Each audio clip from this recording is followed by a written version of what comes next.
Hello friends, आप सबका स्वागत है आपके अपने YouTube channel let's learn geography में।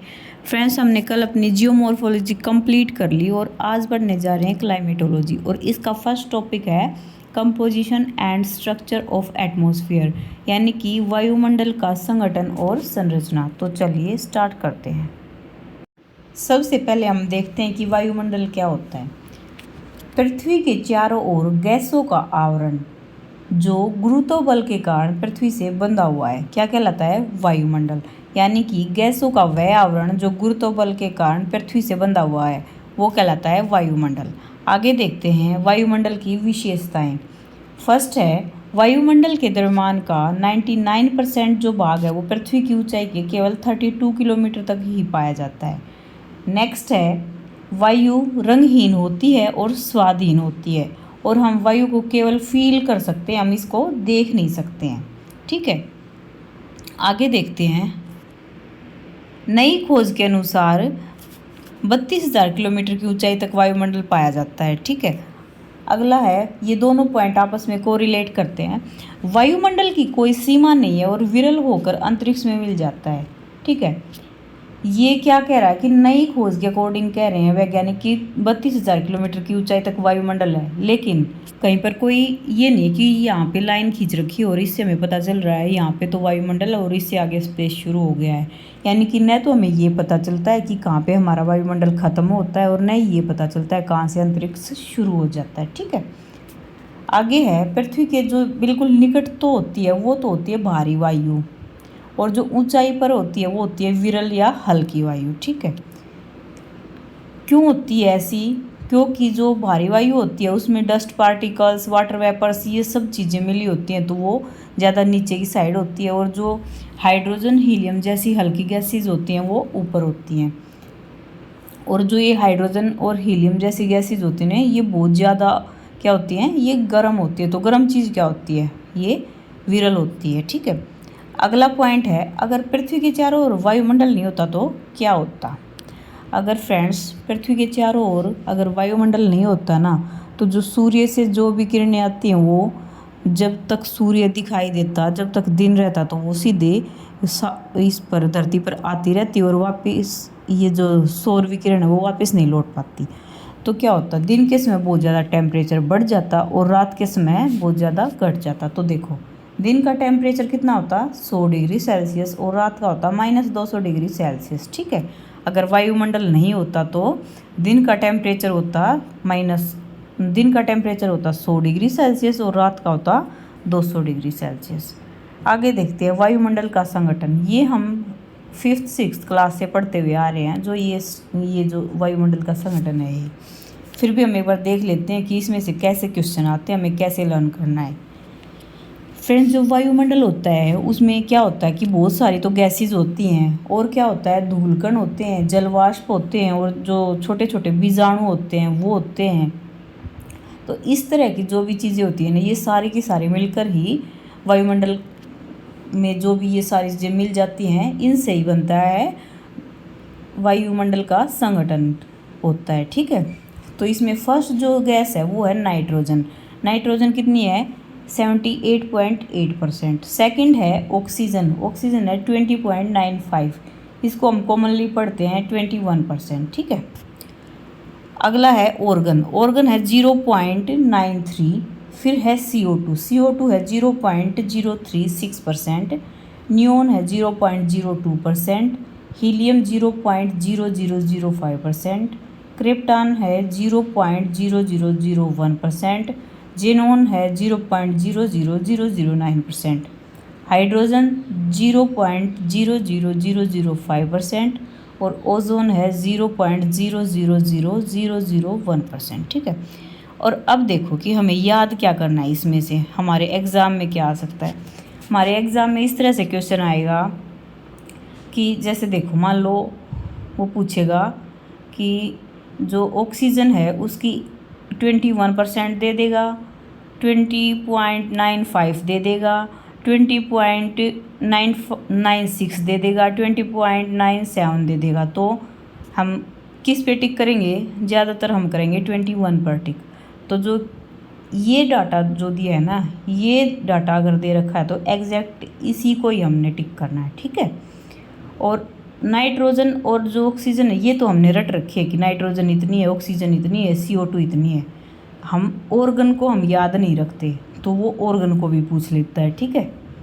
और हीलियम, हाइड्रोजन और ओजोन, ये जो गैसेज हैं इनका डाटा हमें याद करना है कि हाइड्रोजन कितने % है, ओजोन कितनी है, ऑर्गन कितनी है। ये पहले 4 और आखिरी के 2, ये जो 4-5 है ये तो हमें याद रहना ही चाहिए, ठीक है। आगे देखते हैं, देखो अब पढ़ेंगे नाइट्रोजन गैस। नाइट्रोजन गैस जो है उसका हमारे वायुमंडल में कितना % है, ये है 78.8%, हमने अभी अभी पढ़ा है।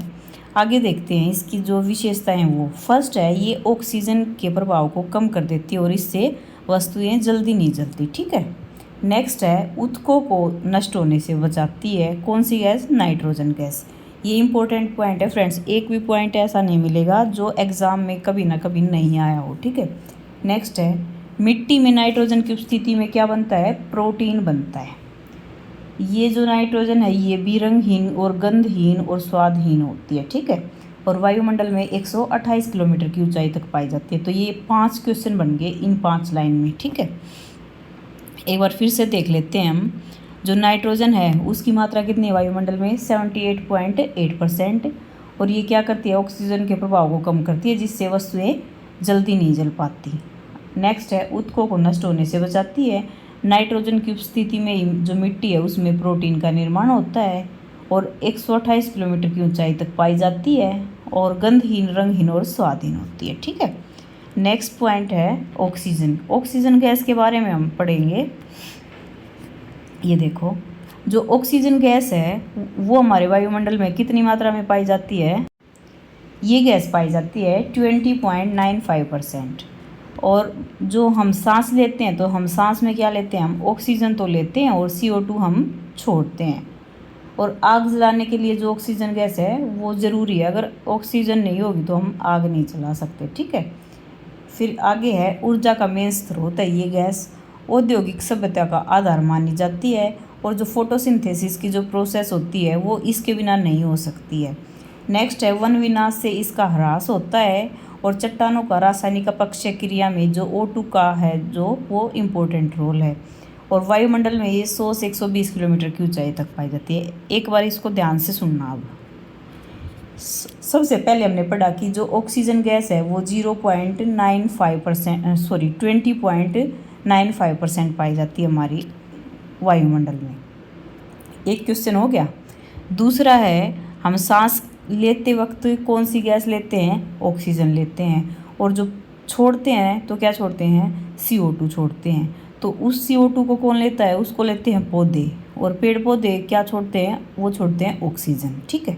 नेक्स्ट है आग जलाने में कौन सी जो गैस है वो यूज़ होती है, वो है ऑक्सीजन, ठीक है। और ये वाला पॉइंट है कि ऊर्जा का स्रोत या फिर औद्योगिक सभ्यता का आधार कैसे मानी जाती है। जितने भी उद्योग धंधे हैं उसमें जो भी काम कर रहे हैं हम, उसमें हम क्या करते हैं, आग तो जलाते ही हैं ना। अगर आग ना जलाएंगे तो उद्योग धंधे हैं जो वो ठप ही हो जाएंगे ना। धुआं कहाँ से आएगा, आग होगी तभी तो धुआं निकलेगा। और हम कह रहे हैं ना कि आजकल जो उद्योग धंधे हैं उनमें से बहुत ज़्यादा पोल्यूशन हो रहा है, बहुत ज़्यादा धुआं निकलता है, तो वो क्या करते हैं, CO2 गैस रिलीज हो रही है, ठीक है। तो जो उद्योग हैं उनमें आग जलाने के लिए किसका यूज़ करेंगे, ऑक्सीजन का यूज़ करेंगे। नेक्स्ट है प्रकाश संश्लेषण। जो प्रकाश संश्लेषण की जो क्रिया होती है उसमें क्या होता है, अगर जो ऑक्सीजन गैस नहीं होगी तो जो पेड़ पौधे हैं उनमें जो ये फोटोसिंथेसिस की जो प्रोसेस होती है वो कंप्लीट नहीं हो पाएगी, और जो पेड़ पौधे हैं वो अपना खाना नहीं बना पाएंगे। अगर पेड़ पौधे ज़िंदा नहीं रहेंगे तो फिर हमारा तो ज़िंदा रहने का कोई सवाल ही नहीं उठता।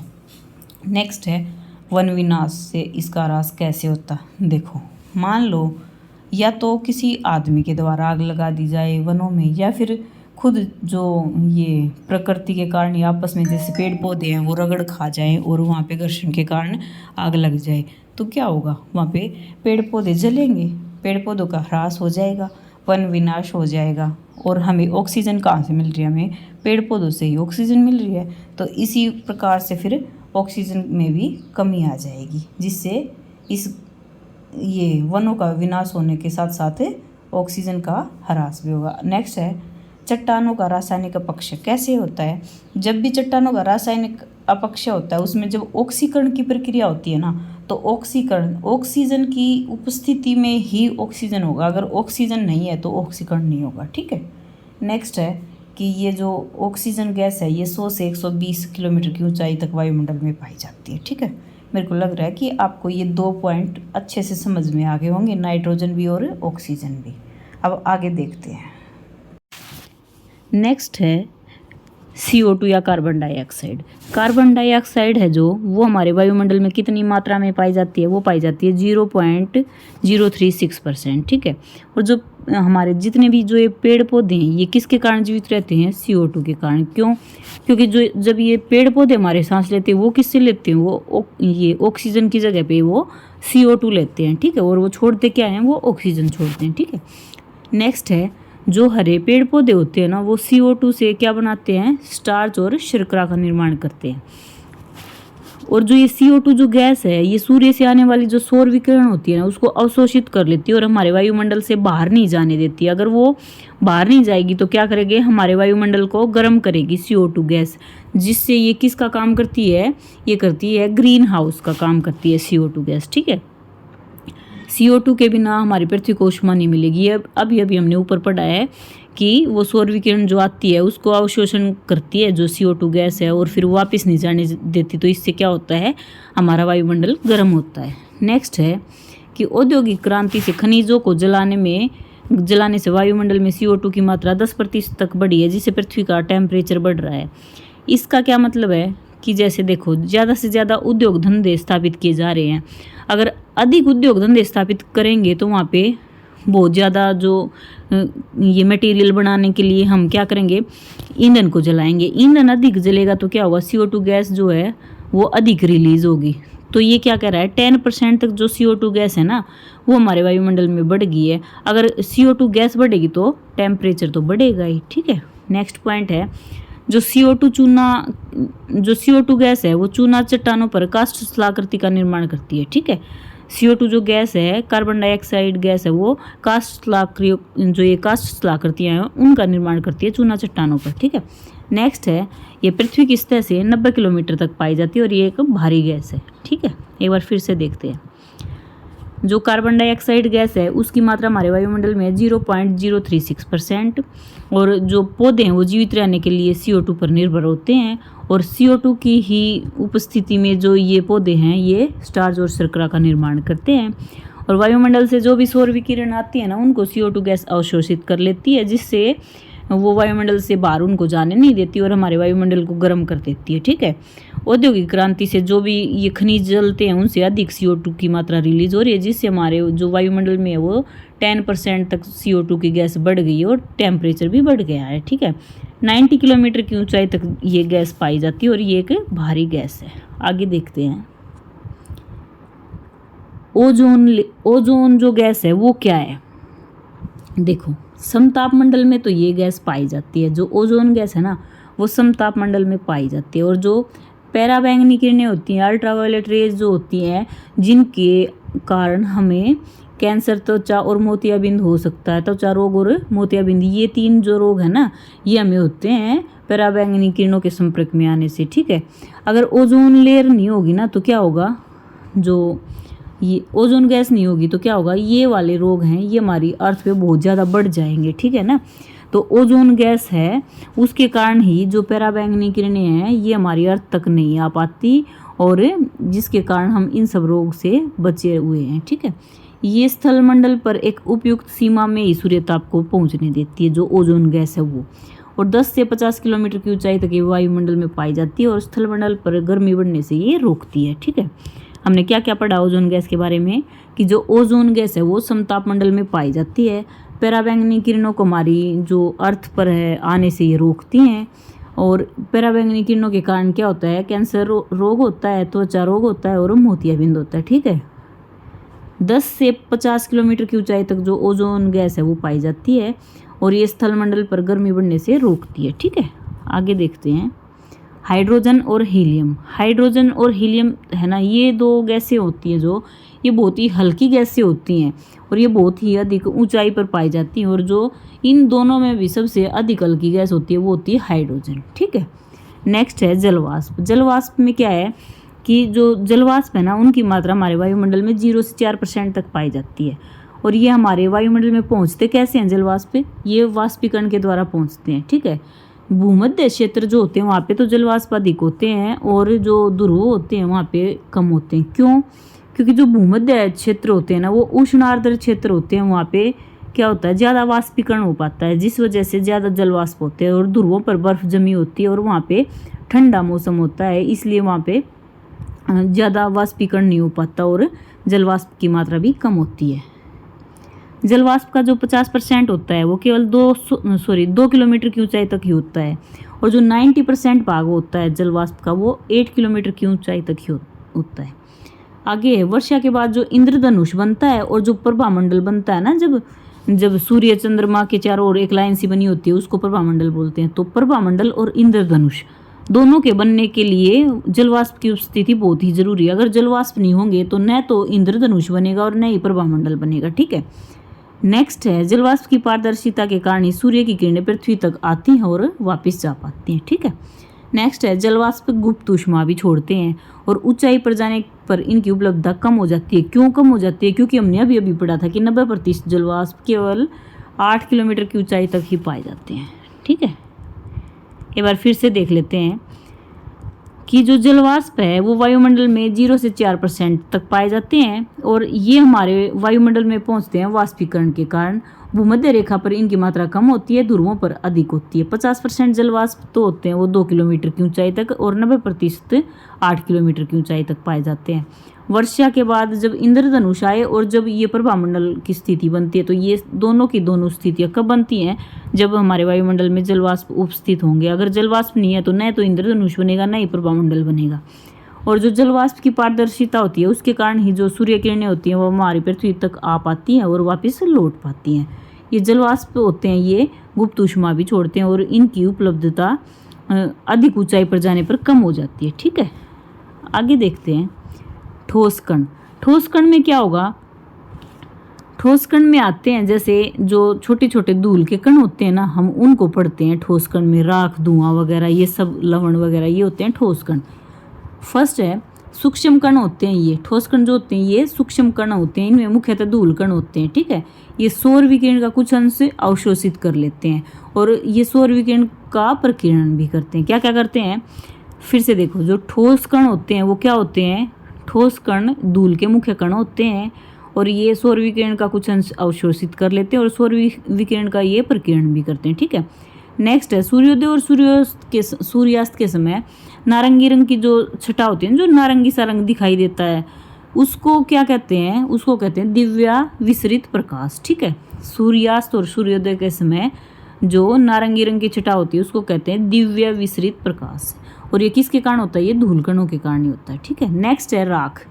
राख भी पाई जाती है वायुमंडल में, राख उड़ती रहती है। ठीक है, धुआं भी उड़ता रहता है। नेक्स्ट है समुद्र में जो बुलबुले उठते हैं ना, तो उनसे क्या होता है? कुछ लवण बनते हैं और वो लवण भी वायुमंडल में विद्यमान होते हैं। और ये जो लवण है ये वायुमंडल में कैसे पहुंचते हैं? जब जो समुद्री पानी है उसका वाष्पीकरण होता है तो क्या होता है? नमकीन होता है, उसके साथ ये लवण कण जो हैं वो भी वाष्प बनकर ऊपर उड़ जाते हैं और ये वायुमंडल में ऐसे ही पाए जाते हैं ठोस कणों के रूप में। नेक्स्ट है जीवाणु और बीजाणु, ये भी पाए जाते हैं। अगला ये पॉइंट है नमक और धूल के कण जलवाष्प के बीच में चिपक कर आर्द्रताग्राही नाभिक बन जाते हैं। ठीक है, जो धूल के कण है और नमक के कण होते हैं ना, वो जलवाष्प के बिल्कुल बीच में सेंटर में चिपक के और आर्द्रताग्राही नाभिक बन जाते हैं। ठीक है, क्योंकि ये सॉलिड है और ये जो आर्द्रता होती है, जो भाई हमारी नमी होती है ना वायुमंडल में, उसको ग्रहण करते हैं। ठीक है फ्रेंड्स, हमने अभी जो ठोस कण पढ़ा है, मेरे को लगता है कि आपको ये सब समझ में आ गया होगा। इतना टफ नहीं था कि जो ठोस कण होते हैं वो धूल के ही कण होते हैं और ये जो सूर्य से आने वाला जो प्रकाश होता है उसको अवशोषित कर लेते हैं और उसका प्रकीर्णन भी करते हैं। और फिर हमने एक पॉइंट पढ़ा था कि सूर्यास्त के समय और सूर्योदय के समय जो नारंगी रंग की जो छटा दिखाई देती है उसको कहते हैं दिव्य प्रकाश। फिर हमने पढ़ा कि राख भी पाई जाती है, धुआं भी पाया जाता है और कुछ लवणीय कण पाए जाते हैं, जीवाणु और बीजाणु और जो नमक और जो धूल के कण होते हैं वो जलवाष्प के बीच में चिपक जाते हैं और आर्द्रता ग्राही नाभिक बन जाते हैं। ये सब हमने इसमें पढ़ा था ठोस कणों में, ठीक है। आगे हम पढ़ते हैं कि वायुमंडल की संरचना और संगठन, वायुमंडल की संरचना। वायुमंडल की संरचना में हम क्या करते हैं, क्या देखते हैं कि वायुमंडल में बहुत सारी परतें पाई जाती हैं, जैसे क्षोभ मंडल हो गया, समताप मंडल, मध्य मंडल, आयन मंडल, जैसे ये बाह्य मंडल, ये सारे के सारे मंडल बन के और तब मिलकर और तब संरचना करते हैं वायुमंडल की। तो चलिए हम स्टार्ट करते हैं फर्स्ट से। फर्स्ट है क्षोभ मंडल। क्षोभ मंडल को हम इंग्लिश में बोलते हैं ट्रोपोस्फेयर, ठीक है। इसमें क्या है कि ये वायुमंडल की सबसे निचली और बाहरी परत होती है। जो क्षोभ मंडल जो होता है ना, वो वायुमंडल की सबसे निचली और बाहरी परत होती है फ्रेंड्स, ठीक है। आगे है कि ध्रुवों पर तो क्षोभ मंडल की ऊंचाई जो होती है वो 8 किलोमीटर होती है, भूमध्य रेखा पर होती है 15 किलोमीटर और औसत जो इसकी ऊंचाई होती है वो होती है 13 किलोमीटर। नेक्स्ट है मौसम संबंधी सभी जो परिवर्तन होते हैं ना, मौसम संबंधी जो भी परिवर्तन होंगे वो क्षोभ मंडल में ही होंगे, ठीक है। चाहे वो तेज हवाएं चलें, चाहे फिर और कुछ जैसे तापमान संबंधी, तापमान की ह्रास दर वाला जो टॉपिक आता है वो वाला भी क्षोभ मंडल में ही पढ़ा जाता है। नेक्स्ट है संवहन जो क्रियाएं होती हैं वो कहाँ होती हैं, वो भी क्षोभ मंडल में होती हैं और जो संवहन क्षेत्र कहलाता है वो भी क्षोभ क्षेत्र ही कहलाता है, क्षोभ मंडल ही कहलाता है। क्यों? क्योंकि यहाँ पे संवहन क्रियाएं होती हैं। नेक्स्ट है ऊंचाई की ओर जाने पर 165 की ऊंचाई पर 1 डिग्री सेल्सियस जो टेम्परेचर है वो कम हो जाता है और 1 किलोमीटर की ऊंचाई पर 6.4 डिग्री सेल्सियस कम हो जाता है। तो इसे कहते हैं तापमान की सामान्य ह्रास दर या normal lapse rate of temperature, ठीक है। मानव जो है वो अन्य जीवधारियों के लिए मानव है और अन्य जो जीवधारी उनके लिए जो ये परत है क्षोभ मंडल, ये बहुत ही इंपॉर्टेंट है। क्यों है इंपॉर्टेंट? क्योंकि जो ज़्यादातर जो इंपॉर्टेंट चीज़ें वो इसी में ही हो रही हैं, चाहे वो ये देख लो, चाहे संवहन क्रियाएं हों, चाहे मौसम संबंधी कोई भी और परिवर्तन हो, जैसे अभी हमने पढ़ा नॉर्मल लैप्स रेट होता है जो, वो भी इसी में ही होता है, ठीक है। तो इसको हम क्या कहते हैं, परिवर्तनशील मंडल भी कहते हैं इस मंडल को, ठीक है ना। नेक्स्ट है जो वेस्ट टू ईस्ट जो तेज हवाएं चलती हैं वो भी क्षोभ मंडल में चलती हैं और इनको हम क्या कहते हैं, जेट स्ट्रीम कहते हैं। और जो ये ऊपरी हिस्से में जब ये चलती हैं तो ये क्या कहलाती हैं, जेट स्ट्रीम कहलाती हैं। और इसमें जो धूल कण है, ठोस कण है, अशुद्धियाँ, ये सारी चीज़ें भी क्षोभ मंडल में ही पाई जाती हैं। एक बार हम क्षोभ मंडल को फिर से देख लेते हैं। देखो सबसे पहले हमने पढ़ा कि क्षोभ मंडल में क्या होता है, ये वायुमंडल की सबसे निचली परत होती है जो कि ध्रुवों पर तो 8 किलोमीटर, भूमध्य रेखा पर 15 से 18 किलोमीटर और जो औसत जो इसकी ऊंचाई होती है वो होती है 13 किलोमीटर, ठीक है। नेक्स्ट है मौसम संबंधी सभी परिवर्तन होते हैं वो क्षोभ मंडल में होते हैं। अगला था कि संवहन जो क्रियाएं होती हैं वो क्षोभ मंडल में होती हैं, इसीलिए इसको संवहन क्षेत्र भी कहते हैं। ऊंचाई पर जाने पर 165 किलोमीटर की ऊंचाई पर 1 डिग्री सेल्सियस जो टेम्परेचर है वो कम हो जाता है और फिर आगे 1 किलोमीटर की ऊंचाई पर 6.4 डिग्री कम होता जाता है। तो इसे हम कह रहे हैं normal lapse rate of temperature, ठीक है। मानव और जो अन्य जीवधारी हैं उनके लिए ये क्षोभ मंडल जो है बहुत ही इंपॉर्टेंट है। क्यों था इंपॉर्टेंट? क्योंकि संवहनीय धाराएं भी इसी में हो रही हैं, मौसम संबंधी परिवर्तन भी इसी में हो रहे हैं, जैसे टेम्परेचर भी इसी में ही वो घट रहा है और जो तेज हवाएं पछुआ पवनें चल रही हैं वो भी इसी मंडल में ही चल रही हैं। तो ये बहुत ही इंपॉर्टेंट है। क्यों? क्योंकि ये एक परिवर्तनशील मंडल है, ठीक है फ्रेंड्स। आगे देखते हैं कि जो धूल कण वगैरह थे, ठोस कण है, वो अशुद्धियाँ, वो सारी की सारी कहाँ पाई जाती हैं, क्षोभ मंडल में ही पाई जाती हैं। मेरे को लगता है ये क्षोभ मंडल आपका हो गया होगा कंप्लीट, समझ आ गया होगा। आगे देखते हैं क्षोभ सीमा। जो हमारा क्षोभ मंडल होता है ना, उसके नीचे उसके ऊपर होती है क्षोभ सीमा और क्षोभ सीमा जो होती है वो कहाँ होती है, वो क्षोभ मंडल की के तो ऊपर होती है और जो हमारा समताप मंडल क्षोभ मंडल के तो जैसे मान लो ये क्षोभ मंडल है, इसके ऊपर यहाँ पे है क्षोभ सीमा और जो समताप मंडल है उसके नीचे होगी। तो समताप मंडल और क्षोभ मंडल के बीच में जो सीमा पाई जाती है उसको बोलते हैं हमें क्षोभ सीमा, ठीक है।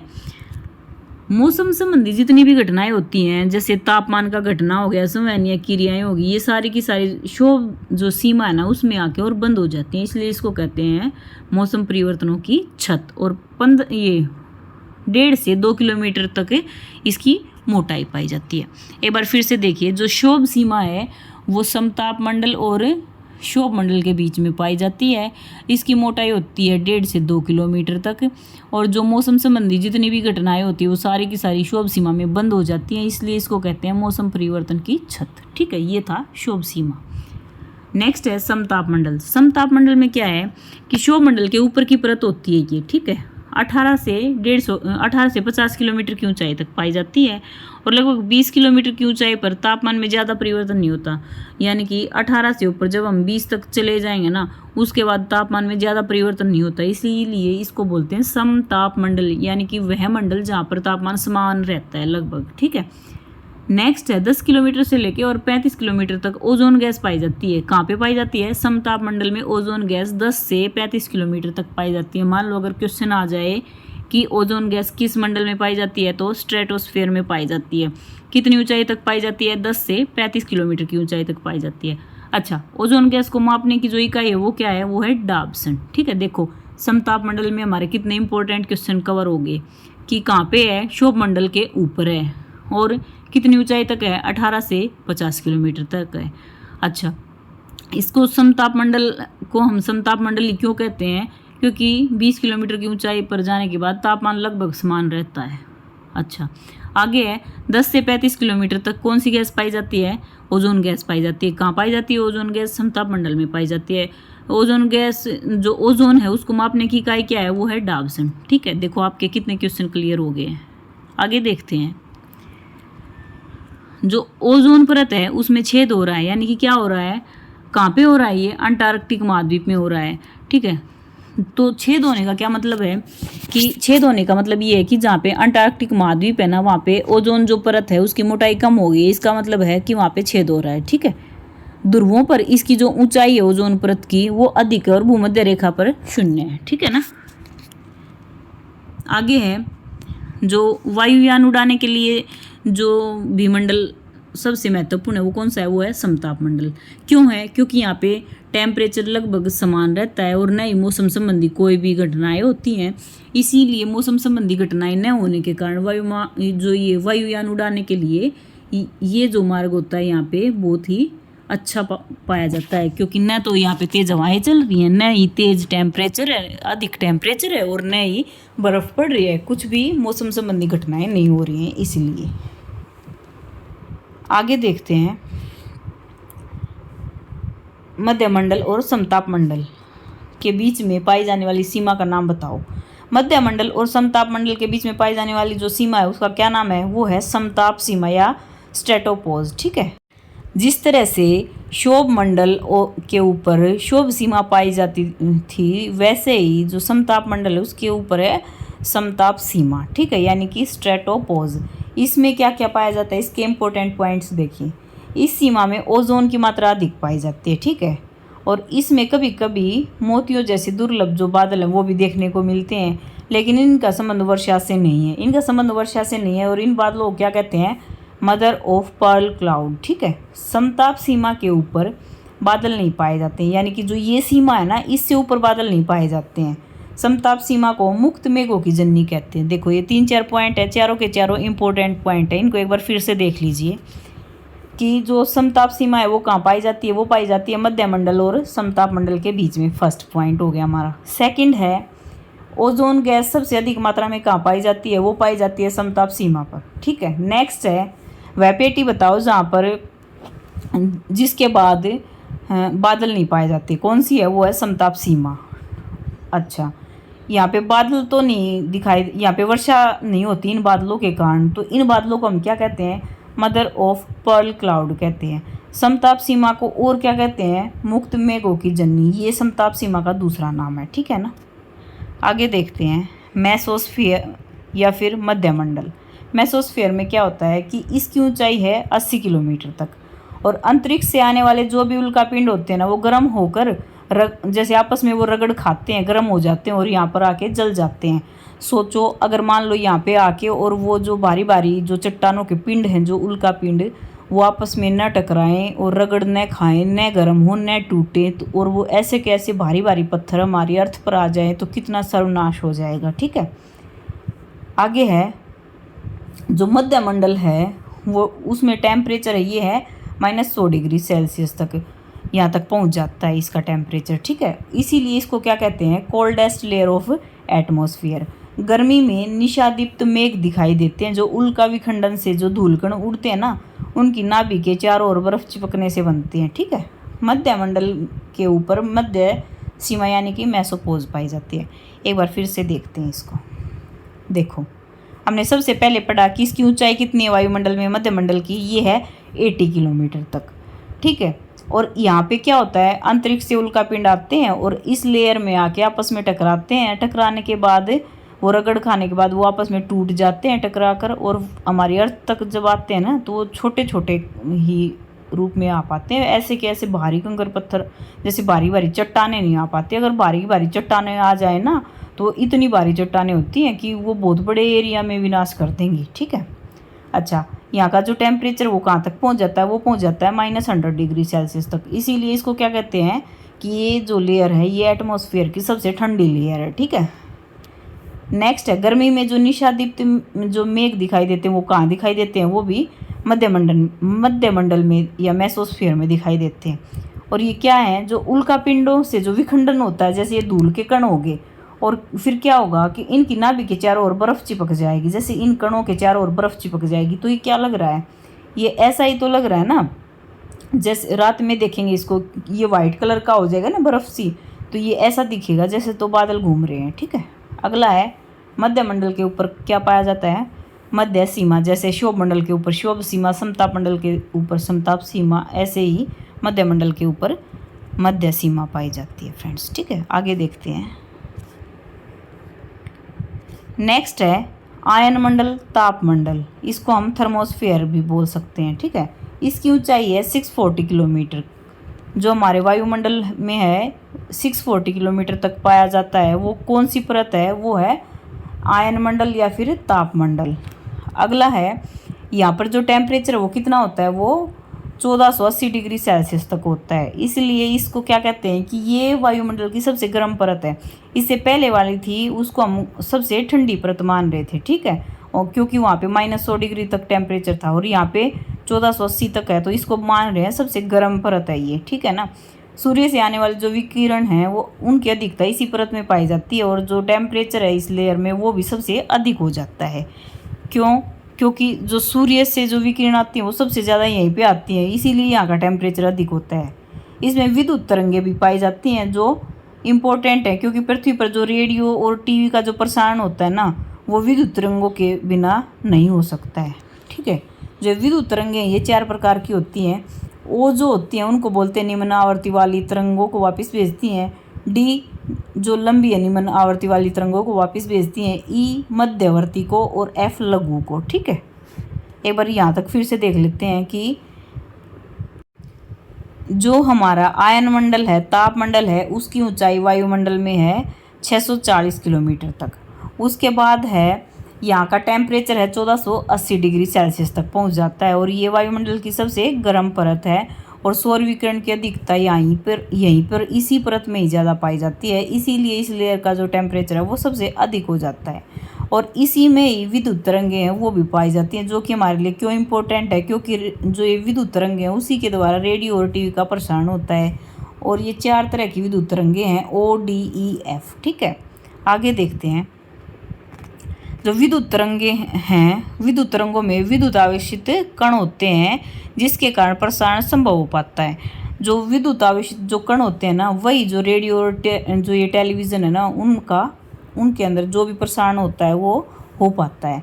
तो इस मंडल में जो उत्तरी और जो दक्षिणी ध्रुवों पर एक ज्योति या एक प्रकाश सा दिखाई देता है ना, वो क्या होता है, उत्तर की ओर जो ज्योति दिखाई देती है उसको तो बोलते हैं अरोरा बोरियालिस, और जो ये दक्षिण की ओर जो दिखाई देती है ज्योति उसको बोलते हैं अरोरा ऑस्ट्रियालिस, ठीक है।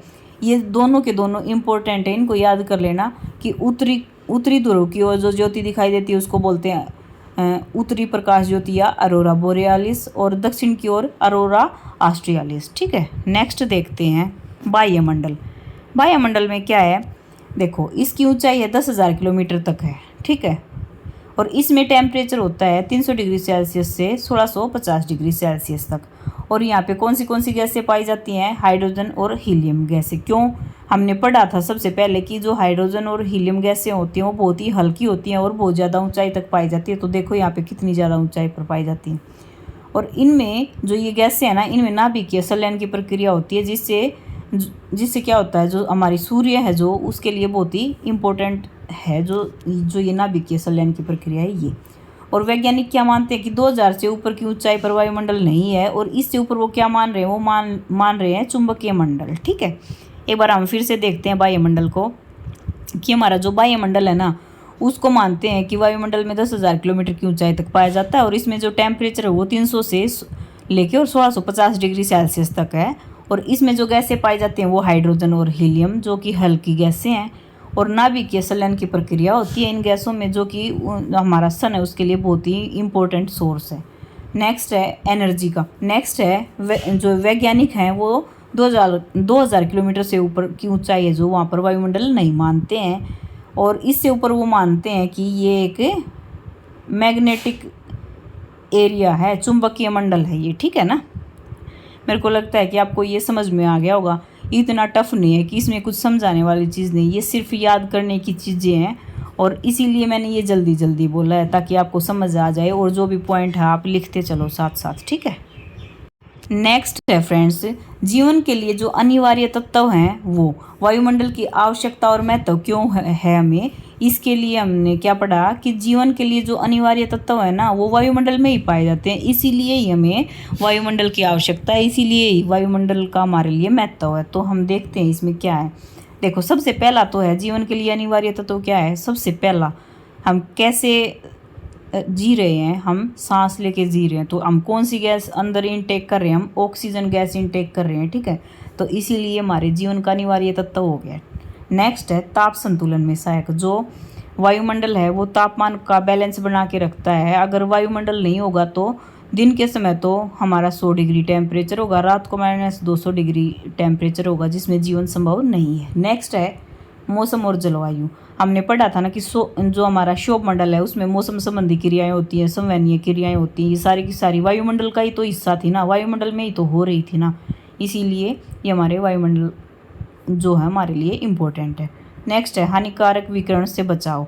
जो भी हमारी जो ओजोन लेयर थी वहाँ पे जो ओजोन गैस है वो जो सूर्य से पराबैंगनी किरणें आ रही थी उससे हमारा बचाव करती हैं, यानी कि अगर वो किरणें हमारी अर्थ पर आएंगी तो विभिन्न प्रकार की जो डिजीज़ हैं उनका कारण बनेगी। तो जो वायुमंडल है उसके कारण ही तो वो गैस वहाँ पे और हमारा बचाव हो पा रहा है। नेक्स्ट है उल्कापिंडों से रक्षा।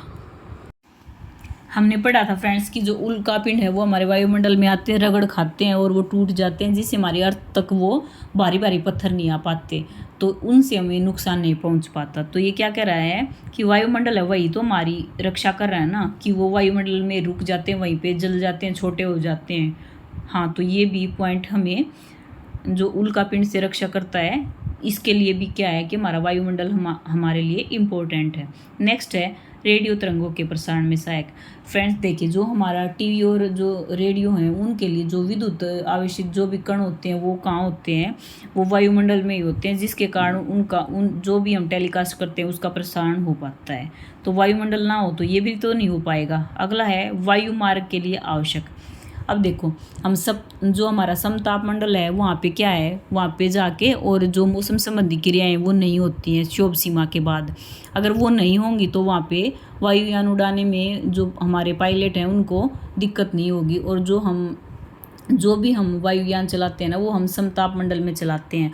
अगर वायुमंडल नहीं होगा तो समताप मंडल भी नहीं होगा। ठीक है, नेक्स्ट है जैव विविधता में सहायक। हाँ भाई, अगर वायुमंडल है तो ही जो हमारा जीवन है वो संभव है, अगर जीवन ही नहीं होगा तो जैव विविधता कहाँ से आएगी। ठीक है, अब देखो हमने ये जितने भी पॉइंट पढ़े थे ये सारे के सारे पॉइंट हैं, जैसे जीवन के लिए अनिवार्य तत्व था ऑक्सीजन, और ताप संतुलन में भी सहायक है हमारा वायुमंडल, मौसम संबंधी क्रियाएं भी वायुमंडल में ही होती हैं, हानिकारक विकिरण से बचाव भी वायुमंडल के कारण ही हमारा हो पा रहा है, और जो उल्काएं हैं उनसे रक्षा भी हमारा वायुमंडल के कारण ही हो पा रही है। फिर आगे रेडियो तरंगों का प्रसारण वायुमंडल के लिए आवश्यक जो वायुयान हैं जो उनके लिए वायु मार्ग, वो सब भी वायुमंडल में ही है और जैव विविधता भी वायुमंडल के फलस्वरूप ही संभव है। ठीक है फ्रेंड्स, तो ये सारे के सारे पॉइंट्स थे, ये सारे के सारे हमने पढ़ा है कि जिसमें हमने एटमॉस्फेयर से रिलेटेड जो कंपोजिशन पढ़ा है और जो स्ट्रक्चर पढ़ा है उसमें। फ्रेंड्स ये जितने भी पॉइंट थे ना, ये सारे के सारे एग्ज़ाम ओरिएंटेड पॉइंट्स थे। इनमें से एक भी पॉइंट मत छोड़ना और 2-4 बार इस वीडियो को सुन भी लोगे ना तो आपको ये लर्न हो जाएंगे। इनसे बाहर एक भी क्वेश्चन नहीं आएगा अगर इस चैप्टर से तो आया तो। अगर आपको मेरी वीडियो अच्छी लगी हो तो लाइक, शेयर, कमेंट और सब्सक्राइब करना ना भूलें। Okay friends, bye bye.